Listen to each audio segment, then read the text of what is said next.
I'll just do a Absolutely. quick one, Lori. I'm sorry. Thank you guys, everybody, and welcome to our 1 o'clock session. And we have at this 1 o'clock session, Cradle to Career, and we have Lori Morton, Tulare County Office of Education College and Career Collaborative.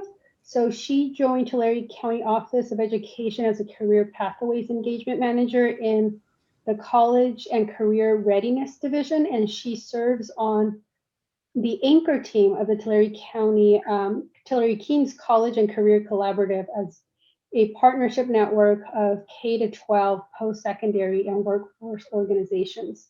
So we're really happy and thrilled to have Lori here and share to us a little bit about, these, cradle to career opportunities. And I will, pass it on to you, Lori, so that you can continue on with your session. Fantastic. Thanks, Carmen. And good afternoon. Good afternoon to everyone. How's the day gone so far? Good. Okay. So we're going to have a small but mighty breakout session today, but that's totally cool with me. Thanks for being a part of the South Valley Industrial Summit and for selecting the Cradle to Career session. As Carmen mentioned, my name is Lori Morton, and I work at the Tulare County Office of Education. I see some familiar faces in the room, but I would still love to just kind of take a quick poll of the audience, if you don't mind using the chat box on your Zoom and respond to a couple quick questions. You guys can see my screen, right? My PowerPoint slide? Okay, good. All right, so in the chat box, if you just don't mind real quick saying who you are, where you're from, and then why did you decide to come to today's session, Cradle to Career, and what are you hoping to walk away with or gain from being a part of today's session? So just take a quick minute and respond to that in the chat box so I can learn a little bit about who all is with us.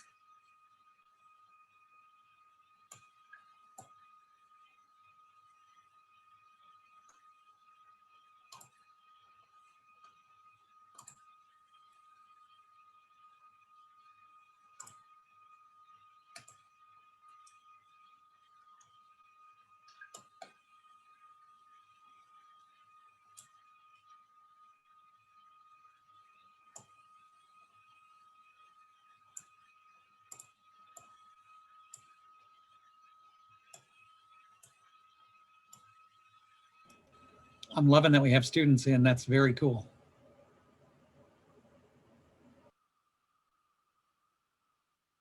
Yes, for sure, because they're our future. So it's great that they join these types of sessions to learn more. Awesome.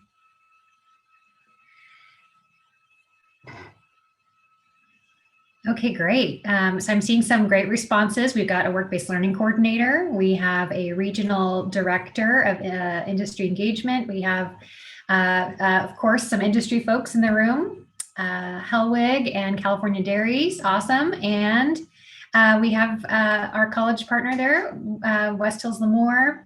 Thanks for joining us, Tamara. And then a student in the room. So this is a great mix. I think we have a really great group today. And hopefully you're able to get some of these questions answered, talk about how to connect education and industry. I see a response here about recruiting and improving employee skills, things like that. We'll try to hit on those, and we definitely have about an hour together, right, till 2, and then I think there's a little bit of buffer maybe for questions, but I really want to make sure that we hit on kind of the key things that you all are interested in hearing. A couple of you might have heard some of this before if you're involved already in the TK Collaborative, but that's okay. It'll be, I think, interesting to see how all of the things that have happened kind of in the last about 6 or 7 years have rolled up into some things that are happening at the state level, and then of course how you can plug in to all of this work. So thank you all for responding in the chat. A little bit about me, just real quick, is that, again, I'm Lori Morton. I work for the Tulare County Office of Ed, but I've really been in education and career technical education specifically since 2003. I started out as a CTE teacher myself and then moved up into administration a few years after that, and have worked with a number of high schools, community colleges. I worked for community college district for a few years. And I've also done some work directly with industry as an industry engagement coordinator before coming to TCOE about 3.5 years ago. So it's really cool to get to be in a place where all those pieces fit together: secondary, post-secondary, and education, or excuse me, and industry. And so we're going to get a little bit into that in detail. I do have my email listed here, and I encourage anyone that's in the session today to reach out to me at any time. There'll be a couple thoughts at the end about how you can plug in. And so if you want to follow up with me later, or you think of something after the session is over, please feel free to reach out to me at any time. But I want to also thank Lisa Walsh and of course the SBIC for having the Tulare King's College and Career Collaborative be a part of today's event, and for asking us to present at a session, because that just goes to show that, you know, we can, you know, connect with industry partners, you know, and be a part of that work. So, all right, jumping right in. So here's what we're going to do today in our hour together. I'm going to talk a little bit about the story of the TKCCC, Tulare King's College and Career Collaborative, where we came from, where we're going, and then looking ahead, where are we headed from here? What are some things that are up and coming? And then, of course, like I said, how can you engage in this work as an industry partner or a college or a student even? We want to, you know, make sure that we are serving our local regional labor market, and that means that we're educating folks with the needs that they need to get employed and complete any post-secondary certificates or degrees to be successful in a particular career field, like manufacturing and industrial folks that are part of today's event. So, all right, so I'm not sure if y'all are fans of Simon Sinek, but he has a book called Start With Why. And before we ever came together as a collaborative, we had to figure out why would we want to do this work? And essentially, it's because there is a misalignment between education and the workforce. Unfortunately, you know, academic knowledge and skills are not enough. For many years, the education system has been really promoting university for all, which, you know, getting your bachelor's degree is a great option. However, it is not the only option, and there are a lot of viable careers, especially here in our Central Valley, that don't require a 4-year degree. And so we want to make sure that we are making sure that students are well aware of all of those opportunities. And how could we possibly do that? We need to make sure that we're better connected. Essentially, our goal is to help students, young people, identify what it is that they love to do, what are they good at, and what education or training do they need to get there. And that piece there in the middle is they should do. I mean, hopefully folks are finding out, you know, this is what I really enjoy and I'm good at it. And we can help connect them with the right programs and the training that they would need to move into that career. So an opportunity presented itself in 2014 through the California Department of Education. It was called the California Career Pathways Trust, and it was a $500 million pot of money that the governor set aside to fund regional collaboration that would support the development of career pathways, and not just with education entities, but also industry as well. So in 2014, the Tulare County Office of Ed applied for the first round of funding. So it was 2 rounds of $250 million each. And we received $15 million. And that's really what kicked off the collaborative. It brought together a number of school districts. I'll show you all the partners in a moment. The colleges that surround us, community college and university, as well as our workforce development agencies, and a number of industry partners.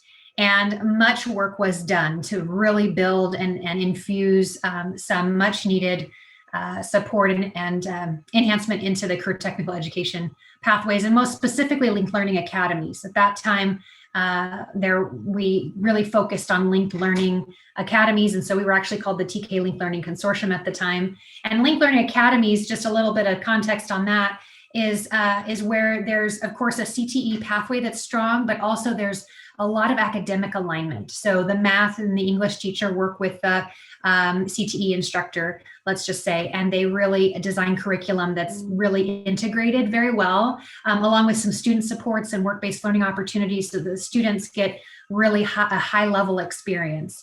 And but it's a 4-year pathway. It's very intricately designed. And so there were a lot of linked learning academies that came out of that funding. We also applied for the second round the following year, and through Visalia Unified, one of our partners, and received some funding that year as well, another $6.5 million.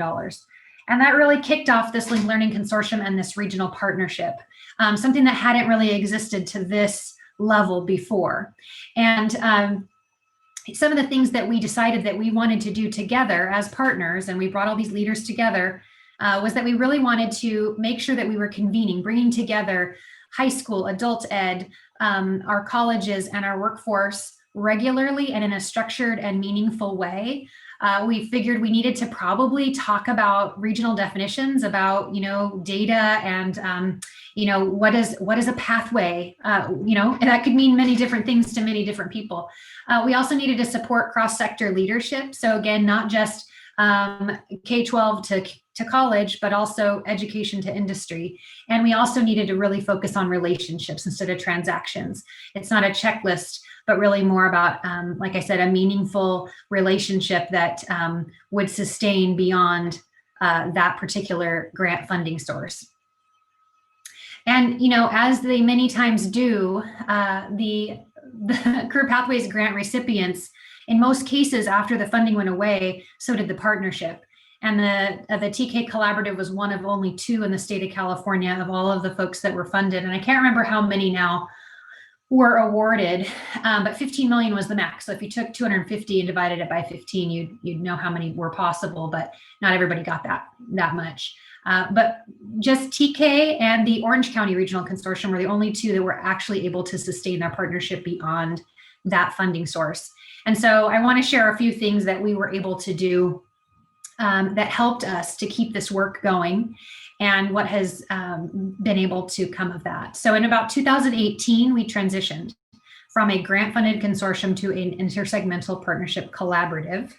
And what that meant was that our partners were bought in. They were committed to continuing the work, and it wasn't reliant on grant funding.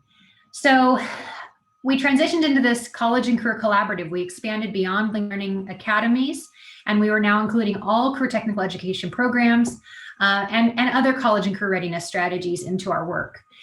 So we have 12 school districts currently in Tulare and Kings County that participate.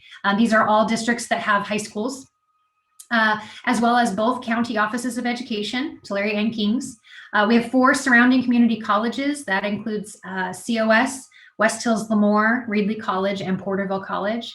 We have 2 universities, Fresno State, which is our closest CSU, as well as UC Merced.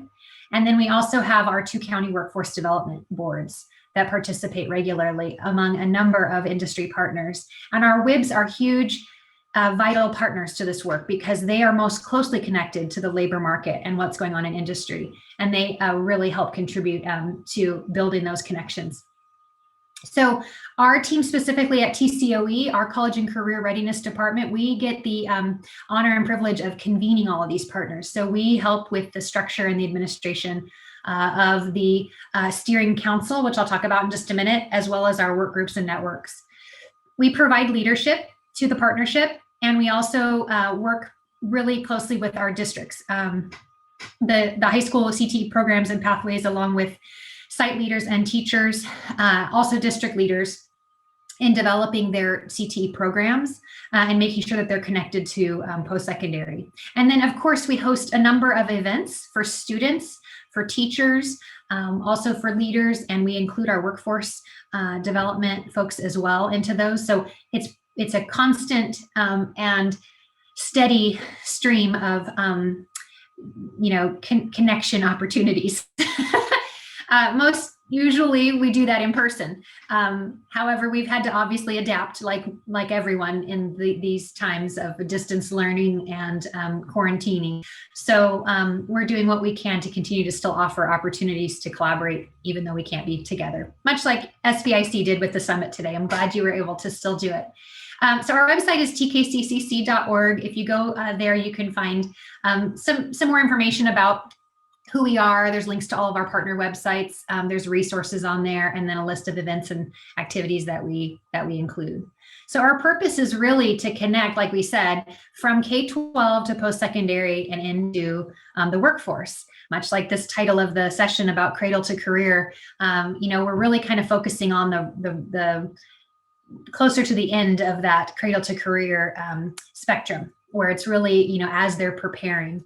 Not that students can't, do college and career readiness strategies as early as elementary. And that does happen. And we've worked with other partners on developing a continuum for college and career readiness across the K-12 system. But we do focus a lot of our work on career pathways and, like we said, sequencing them to post-secondary and the workforce. Our core beliefs in the TK Collaborative are that we believe in success for all. All students should be ready to transition, whether that is into post-secondary education or directly into the workforce. We also believe that linked learning and high-quality career pathways are, at the K-12 and post-secondary levels, are strategies to further develop the talent pipeline for the region. And we have a shared vision, which means that we believe, all of our partners believe, that we're better together and that we can thrive by committing to regional strategies and a shared vision, especially during these pandemic times. It's amazing to see the partners really come together and support one another and learn from each other during such a tough time. No one's on an island when you have a regional partnership like ours. And we feel very blessed. We have wonderful partners who are very committed to making sure that we continue this collaborative work, whether there's a grant funding stream available or not. So what we did when we had to transition from a grant telling us what we needed to focus on to this intersegmental leadership collaborative, we really had to identify what is important to us. What do we value, and what is the work that we want to make sure that we are still working on? So we had our steering council, which is our executive leadership body, come together. These are district superintendents, college presidents, and workforce development executive directors, along with industry partners. Lisa Walsh from the SVIC actually sits on our TK steering council. And they identified through a consensus workshop what priorities we wanted to focus on. And so these were the 5 priorities that we identified as the TK Collaborative moving forward. So you'll see in green there, strengthen and scale industry partnerships, making sure industry is involved in things that we're doing, and that students and districts and partners are all connecting with industry and making sure that what we're doing is relevant. Increase post-secondary participation and success. We talked about students transitioning from the K-12 system into college. Implement shared operational structures. So, what can we do that makes sense? Let's be intentional about the system that we come together through. What data are we sharing with each other? In the middle there, endorse shared outcomes really has a lot to do with, making sure that we're measuring the work that we do, that how else will we know if we're being impactful in our region? And then finally, define and align effective practices for high quality pathways. And that really focuses on the elements of high quality. What are we doing in the programs and the pathways that help enhance the student's experience and further prepares them for the transition to education or career. So this is sort of our structure. We have the steering council, which is like I said, that's at the executive leader level. And that really kind of feeds or provides the foundation for the work that happens. And so what we do, our structure is set up in networks and work groups. And the networks are really about the people, the groups of people that come together. So we have a network for deans and directors, and our workforce folks are at that table too, but we really talk about how do we align our systems to work together. We have a network for counselors. So how are we providing student services and support? And then we have a network for work-based learning coordinators. How are they engaging with industry and how can we support that? And then the work groups are really about the priorities. So going back to those priorities that the steering council identified, what are the areas of focus for us? So one of them is industry engagement. And our industry engagement work group really focuses on regional strategies for engagement. So we're not overwhelming business partners with 1,000 asks, that we're really being intentional about how we're connecting with industry, and that we're not just going to them with our needs, but really about how we can serve their needs. Post-secondary transitions, again, helping with how do we prepare students to move on past high school and into college. High quality pathways, again, focusing on the elements of high quality and how we're enhancing those pathways for students. And then data integration is another work group. And that really focuses on, how are we measuring what we're doing and how are we sharing that data across the partnership? And I'm going to talk a little bit more about data in a minute, but one of the key things that we have lacked in our state is that we haven't had a longitudinal data system. There's no way to track a student from elementary school all the way into the job market. And so that's something that is actually going to be, we're working on that. And I'll talk about it in just a minute, but even before that was really brought about, we were already talking about it in TK. And we know that it's important to have the data that we need to make decisions and to, again, measure our impact and invest where we need it most and to serve, the students that need it most. So a few wins among the partnership here. Like I said, the collaboration just continues to be strengthened. High school teachers and community college faculty in particular get together on a regular basis and talk about programs and how they can align them, as well as I mentioned the leaders in the K-12 and the post-secondary systems. And then, of course, education and workforce as a whole. Like, again, how are we connecting to what our industry professionals are telling us what they need? And so we try to integrate them into our events and make sure that we have an opportunity to engage them in the work, and that they're also, like in the steering council and Lisa's particular situation, that she has a voice at the table at the steering council and can speak for SBIC and other industry partners that want to see results in particular areas. And so we really value all of those voices around the table. We, of course, have systems thinking. All of our systems are unique and different. And so that's an ongoing strategy to align our systems and understand each other's systems better so we can move forward as best we can. Sharing best practices, of course, bringing those folks together, allowing them at that time to collaborate. Workforce partnerships, like I said, the WIBs in both Tulare and Kings County are amazing partners and do a great job of helping us connect with industry. I was on a call this morning with the Tulare Kings Health Advisory, which is many of the healthcare partners in the Tulare and Kings County area, and it's led by the workforce investment boards. And it's a fantastic way to make sure that we're aware, kept up to speed on what's going on in the healthcare community, especially right now. There's a huge need for folks in the healthcare area. So what are we doing to provide those folks, to those job openings that are available? I'll talk about the work-based learning continuum in just a minute, and then again, some of the activities that we coordinate through this work are industry sector summits. So an industry sector summit includes the high school teacher, the community college faculty, and workforce professionals and industry partners. So it's kind of like everybody together around a particular industry. So we have several of them throughout the year. Again, I'll reference the health sector summit that's coming up. Usually teachers or whoever's attending, they'll go to industry facilities, they'll take tours and hear right from the industry representatives of what's going on in the field.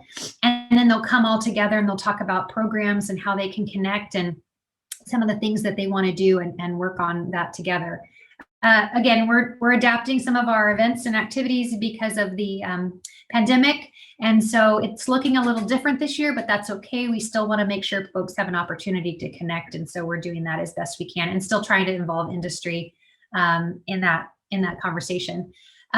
before I forget, because I don't want to leave this out, we do have a manufacturing sector summit, which we're connecting with ag this year, because they're with our region, we have a lot of food production and industrial automation and things like that.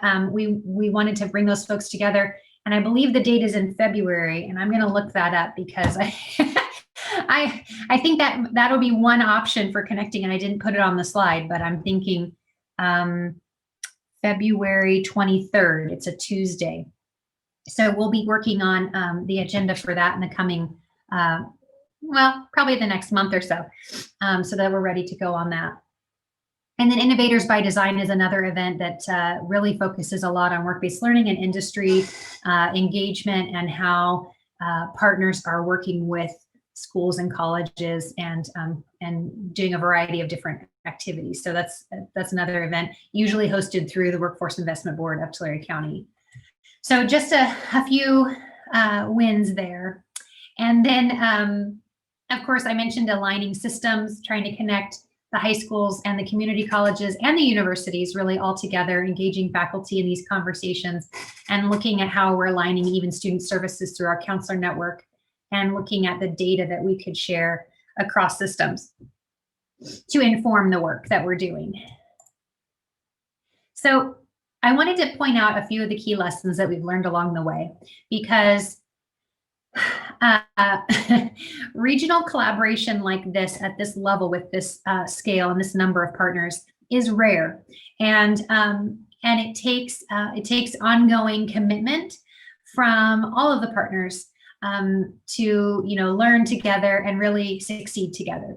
So some of the things that we find are really important to this work is trust, integrity, and then of course marketing and messaging. I'm grateful for this opportunity to talk to you all today, because even those that might be familiar with the TK Collaborative, you might be still finding some other things that you weren't familiar with. And it's a constant marketing message about what we're doing, and again, encouraging folks that may not have been involved to be aware that there's an opportunity there.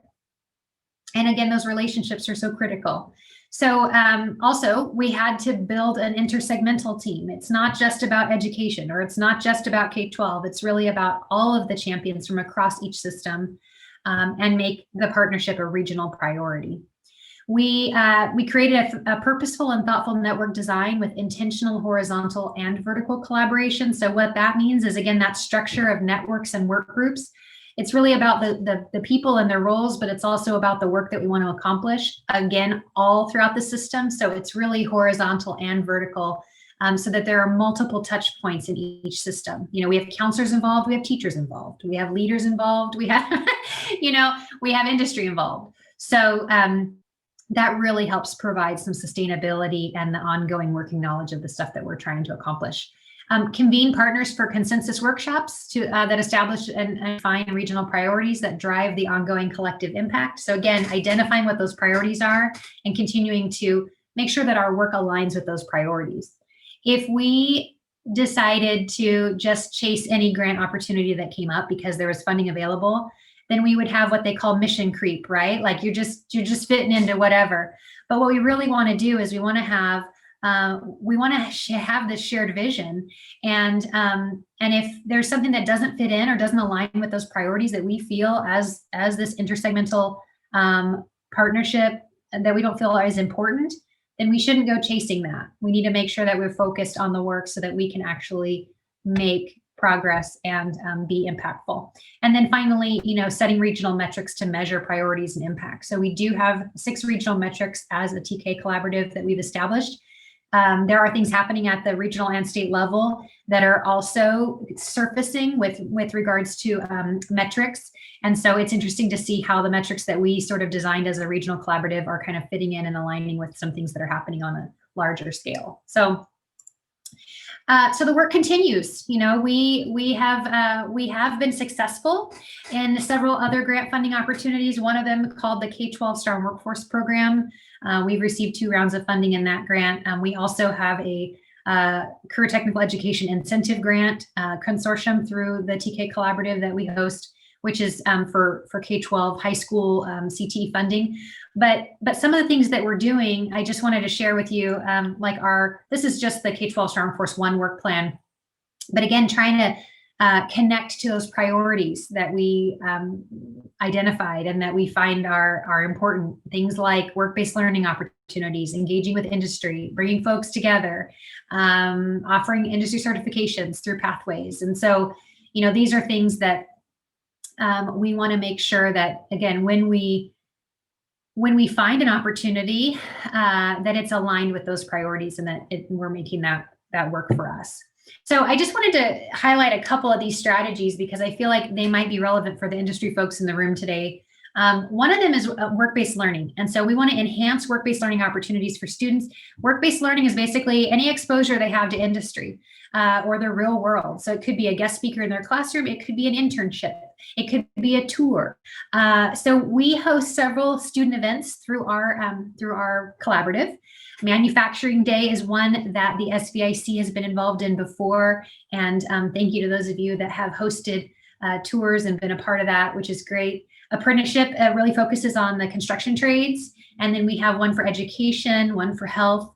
There's an Ag Exploration Day, which is hosted from another group that we have supported in the past. And then we have a College and Career Expo, which is like a competitive event for students at the high school level, and we work with our college partners on that.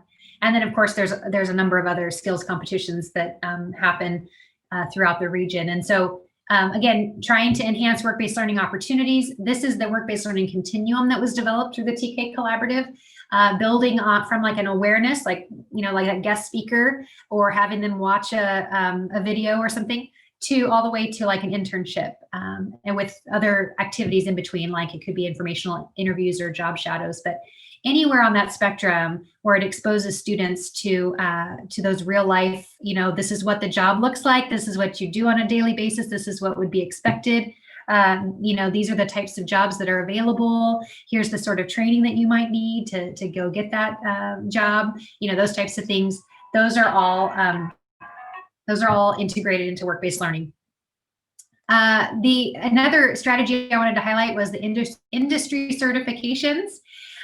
Things like Adobe Photoshop for some of our media programs, or certified nursing assistant licensing for healthcare programs, or the welding certifications through the American Welding Society. Is it AWS, right?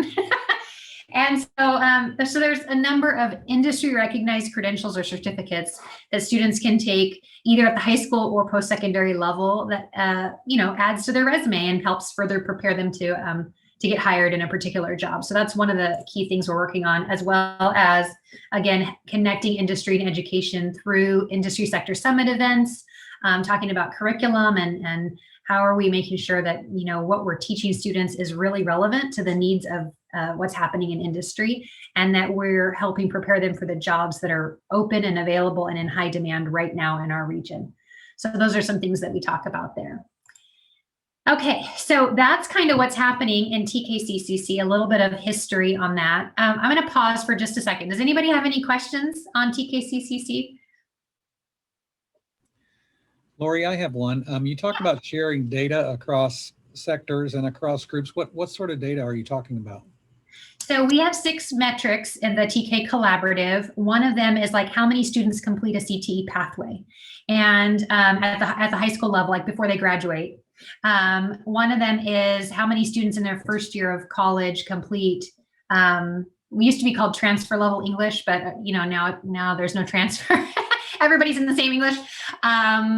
Things of that sort. We're also trying to identify, and this is a perfect segue, Lowell, into this next segment, because we feel like there's a disconnect. There's a disconnect between K-12 and post-secondary, but there's also been a disconnect between, where do students end up? Where do they go? Even if they go into college, do they get hired? Do they get a job in the pathway that they started in?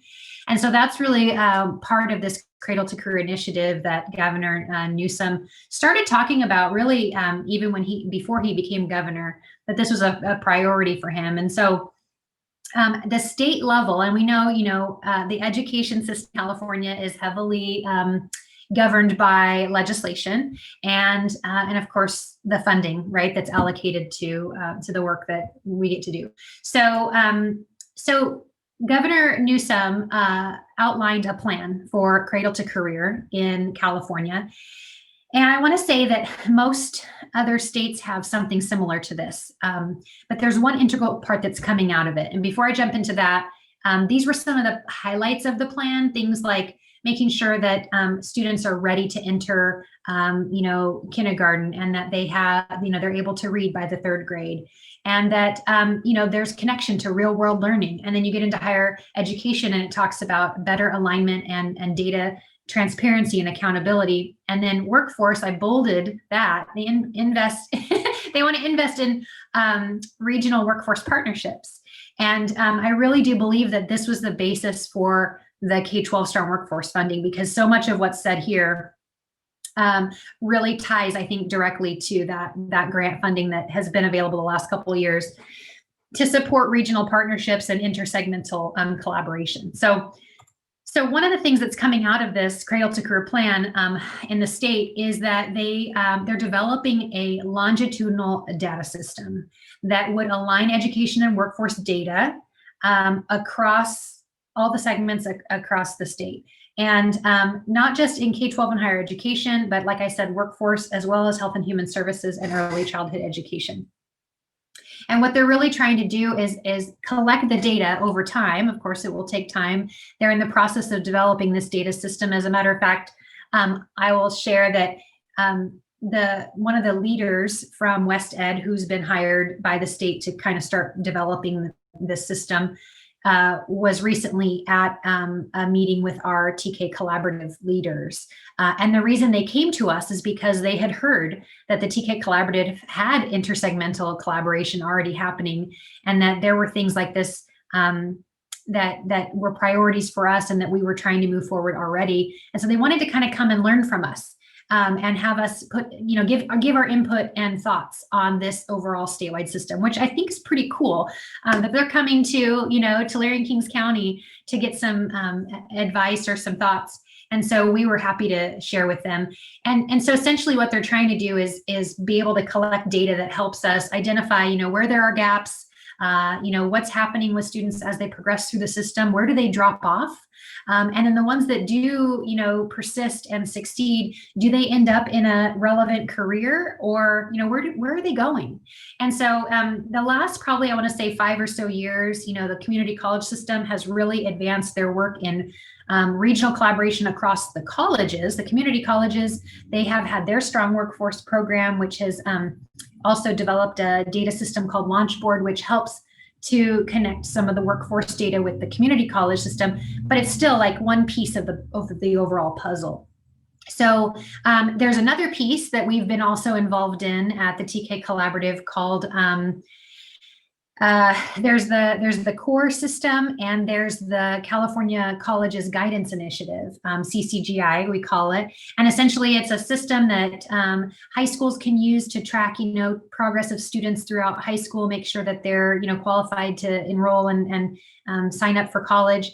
And that might also be a piece that they plug into this overall statewide system. We're not quite sure exactly how it's going to come together, but they're trying to look at what systems exist and how might they pull those things together in a way that's useful. So it's encouraging to know that at some point we'll have something like this. Many states already do. And of course, we're so large here in California, I feel like it's like steering the Titanic sometimes. It does take a long time to get the progress. But again, we were already talking about this in TK before, all of this stuff started happening. So we still are trying to, lead the way and blaze the trail and make sure that we're doing what we can to, collaborate and work together as much as possible. But so there are a couple data projects. You asked about data, Lowell. I want to make sure I mention there's the Education Results Partnership, which has provided us with some technical assistance in helping track the data metrics that we had identified in the TK Collaborative. We also have had some data connection through the CORE. So CORE is a group of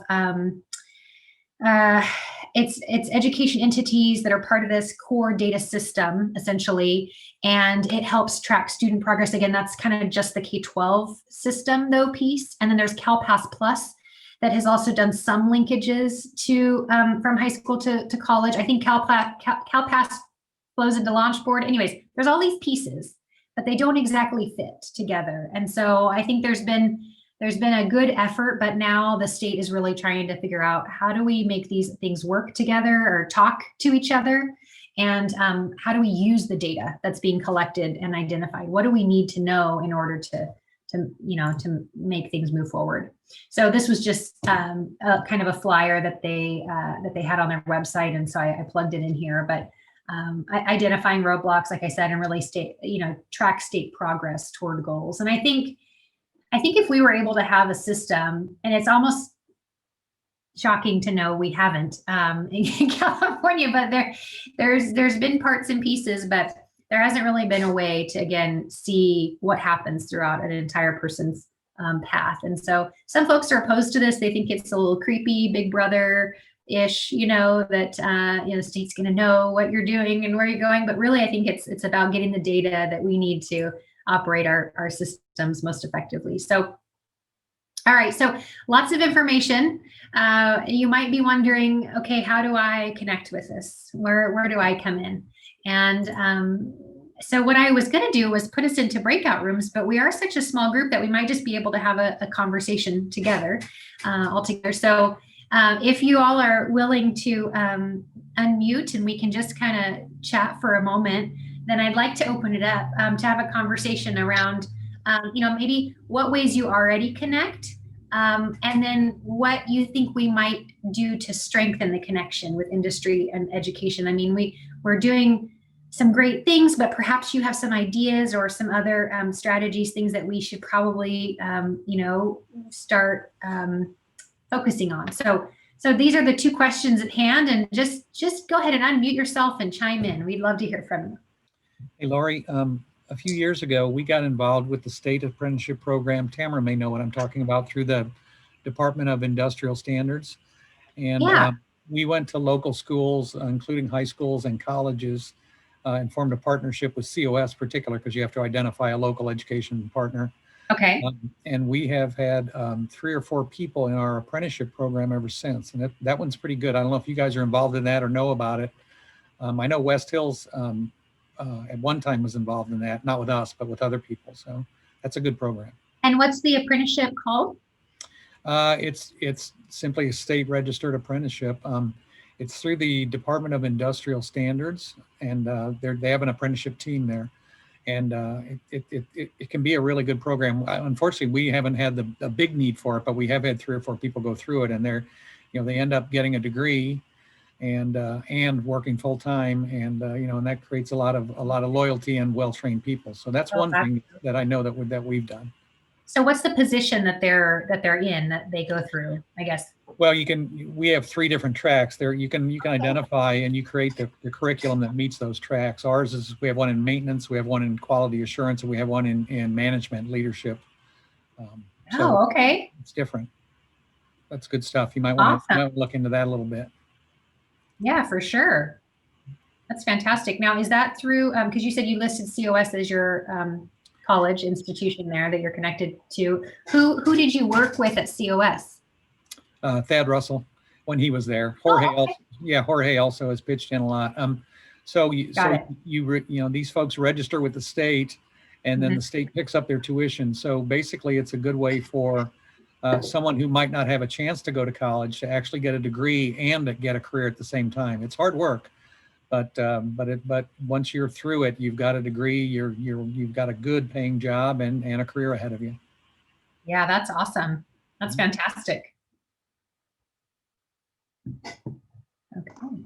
I know for us at West Hills, when it comes to industry engagement, especially in our industrial technology program, we have found a lot of great partners wanting to do and open to doing internships and even paid internships, which is great for our students. So that's one of the ways that we right now are finding engagement with industry, but we're always looking for more partners. So any way that we can continue partnering, if there are other ways, if industry is on this call right now, if there are other ways that they would be more open to that engagement, I would love to hear of other ways we can work with other industry partners. Awesome. You know, Tamara, as speaking from the business side, it's almost like, you know, it's almost like you're making a sales call. You know, you make cold calls on businesses, and then that's what it takes. I mean, you got to go knocking on doors and making phone calls and stuff. And that's how we ended up with the apprenticeship thing. Is I actually saw somebody from West Hills talking about it at a seminar or something somewhere, and they pointed me in the right direction, and that's how we got started. So I think, you know, the best way to get involved in local business is to be in front of them. Oh yeah, I've been calling, emailing, but if there are people that haven't talked with me, I'm open to talking more. So just wanted to use the platform to get myself out there. But yeah, the apprenticeship program, it might have been Karina that you might have heard it from. Yeah. So she handles the apprenticeship, or she did handle the apprenticeship program at our district. So it's with Coalinga and Lemoore. So Yep. Awesome. This is Karina Mello with Vicella Unified. So I'm fairly new to this position. I've been here for about a month, but some of you may know Teresa Polick. She's been here for a few years. Yeah. She's my partner, but she's out of the office today. So some of the things that we do obviously is the internships as well. We also do the job shadows and mentoring. We're actually in the middle of doing it's called the Loft event, Leaders of Tomorrow event. And we have industry partners coming online, kind of doing a virtual type thing. It's through Zoom, and our students from our academies. It's kind of just a question and answer type thing, a meet and greet. And hold on, someone's telling me they can't hear me very well. Sorry. I don't know what else to do here. I'm sorry. So anyway, we've been very successful with that, and we had industry partners kind of go into breakout rooms, and we rotated them around, and a lot of the students got to ask questions on how they attained, you know, their position, what is needed, you know, what their job entails. So it's actually been really worked really well via Zoom. And normally we do that in person. You know, you lose that connection virtually, but we've actually been successful with it. So we have 2 left, and at least they gave the students something to do during this COVID time, you know. Yeah, absolutely. No, we're thankful for the internet. I guess it's the only way we're being able to stay connected these days, and I think it's a good way to, you know, we're adapting the best we can, and it's great to know there are still folks that are able to, you know, stay plugged into that. So nice to meet you, Karina. Yes, you too. I think the biggest thing too was that the industry partners actually really wanted to do it, which was awesome. So at one point we actually had too many industry partners and not enough students. So we had to kind of double them up. Yeah. So it's actually pretty interesting. Like, you know, our industry partners really want to be involved, and I think they're missing that personal connection as well. So hopefully not too much longer, but who knows? Awesome. Sounds great. Okay, fantastic. Anyone else want to share about the ways that they're engaging in local industry and education partnerships, or anything, suggestions on how we might further strengthen the partnerships? So for me, on both sides, so Gary Potter, Regional Director for Advanced Manufacturing. I was, prior to this position, a teacher at Vicella Unified.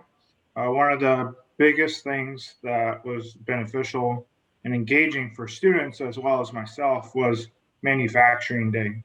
And so getting new and more industry partners engaged in that event is really key for students in education, just to see, you know, what they're learning in the classroom, how does it apply in industry. So those tours are very good and important. And with COVID, there's ways to do some virtual tours as well. So having those recorded and virtual tours would be pretty helpful. Awesome. So this is a question really fast for the group. When it comes to virtual tours with industry, when I've requested that, A lot of the partners are actually hesitant to do that because of recording purposes. They don't want things recorded.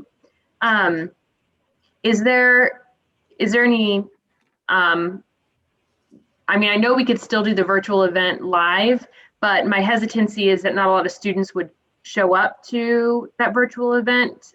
Typically, I find that more students watch videos on their own time. So just wanted to throw that out there as we're talking about virtual tours.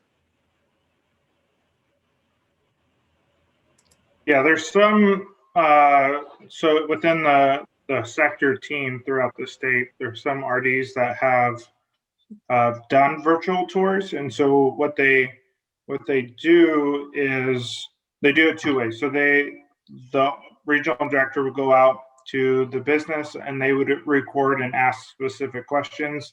And then there's other times where the industry partner will record some of the things that they're doing and then come back to like a conference room, and then they would Zoom call and record that piece and then tie the two together. And so the industry partner picks what is being recorded. And so they're not maybe showing some, intellectual property or any of those types of items. Great ideas. Fantastic. Okay, so we are coming up on time, and I just want to be cognizant of that. So a couple of things I put on this next slide about engagement strategies. It sounds like some of you are already well connected, which is fantastic. And again, it's always ongoing work, right? Even when folks change in our education or industry systems, we have to keep reaching out and making those connections. So, just keep building those relationships. If you're an industry partner, I encourage you to connect with a local school district or college that has a program that's relative to the jobs that you have available or the type of work that you're doing there, and talk with them about their programs and how are they preparing young people to transition into the workforce. What is it that they should be doing? What do they need to change as far as technology or equipment or the content in their curriculum? Things change very quickly in industry, much more quickly than they do in our education world. And we have a lot of times teachers that come out of industry to teach our CTE programs, which is great. But I've heard in about 2 or so years, they're out of the loop. Things have already changed, and so there's always a need for them to be connected and know what's going on. Leverage SVIC as a network for communicating the needs of industry. So Lowell and your other partners there at SVIC, let us know, how we can plug in, or if there's things that come up in conversation or meetings that you all have about, certain things that we can address in the education world here. And then lead the way by hosting a tour or meeting of local educators at your facility to discuss partnership strategies. I mean, obviously right now it's hard to be in person, and hopefully soon enough we'll be able to get back to that. But as Gary mentioned with the Manufacturing Day event, and I'm really glad to hear you say that, Gary. I love Manufacturing Day. I think it's such a cool thing. But it takes partners. It takes industry to really say, yes, we invite you into our very special work that we do, and give them that, what was it I heard recently? You can't be it if you can't see it.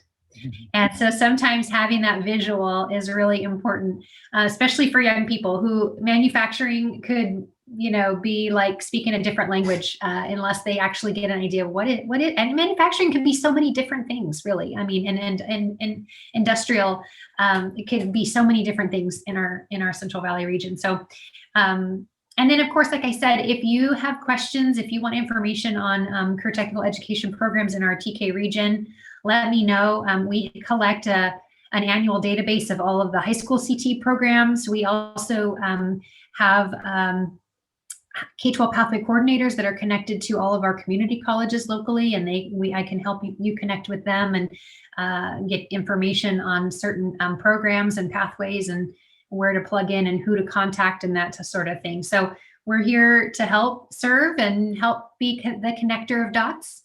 And it was just really a pleasure to see you all today. And I guess I just want to, any last questions or thoughts? before we wrap up?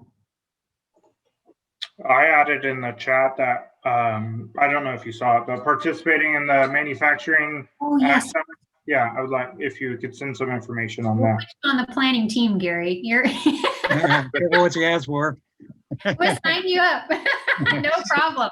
For Sounds sure. good. We'll do that. No, thank you. That's fantastic. Absolutely. Lori, Yes. You were right. You're right, Laurie. We are a small but mighty group, and I want to thank you for what you've done here today. It was a great job, and I think I know I learned something, which is, not that difficult for me. I'm an easy learner, but I think it went really well, and I sure appreciate everybody sitting in. I think there's a lot of good stuff that your team is doing, and just this aligning constituencies between partners in the counties is huge, and it makes a difference in people's lives, and so we need to all keep that in mind too. So, thank you very much. Thank you. Thank you very much for having us. Okay. I did Lo's message as well. Thank you so much, Lori, and all of our participants. Awesome. Great. Have a wonderful day. Hope to see y'all at 2:30. Okay. Bye. Thank you, guys. Take care. Bye-bye.